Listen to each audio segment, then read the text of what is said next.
It was the summer of 2017, and my friends and I decided to spend a long weekend at a small, quiet beach on the Oregon coast. The town was barely a dot on the map, with just a handful of motels and a few restaurants, perfect for a weekend getaway, away from crowds. We arrived in the late afternoon, set up our spot near the dunes, and spent the day swimming, grilling, and playing frisbee. The beach was peaceful, maybe too peaceful, but none of us noticed at the time. As the sun began to set, a thick fog started rolling in from the ocean. It was early for fog, but the locals shrugged it off when we asked about it. We stayed near the water, taking pictures and laughing, but by the time night fell, visibility was almost zero. We decided to head back to our motel, leaving our towels and bags on the sand. Around 10 p.m., curiosity got the better of me. I walked back to the water alone for a quick look at the fog-covered shore.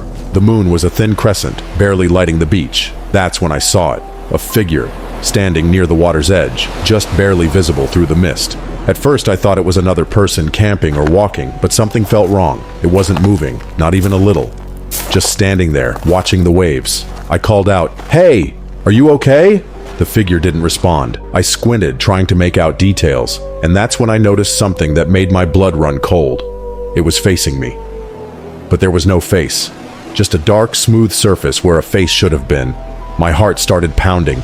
I turned to run back toward the motel, and the figure moved, but not like a person walking. It glided across the sand with no sound, keeping pace with me effortlessly. I yelled for my friends, but the fog swallowed my voice. When I reached the motel, I slammed the door and locked it.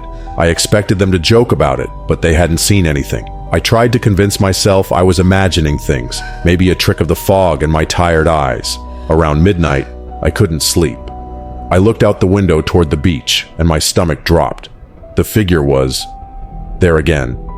Closer now, standing at the edge of the parking lot, just beyond the dunes. And it wasn't alone. Faint, shadowy shapes were emerging from the fog surrounding it. None of them moved like humans. They just floated, their faces featureless, their arms hanging unnaturally long.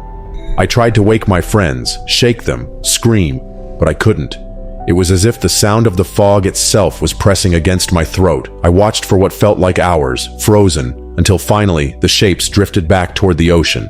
The fog swallowed them again, and the beach was empty. We left first thing the next morning. I haven't returned since. Locals told us that the beach has a strange history. Fishermen claiming they sometimes see figures in the mist, people disappearing near the dunes, boats found drifting empty offshore. They said fog comes in at night when the tide is just right, bringing something unnatural with it. Even now, when I see fog rolling in over the water, I feel that same cold, silent stare on my back, and I know that whatever I saw that night is still out there, waiting in the mist.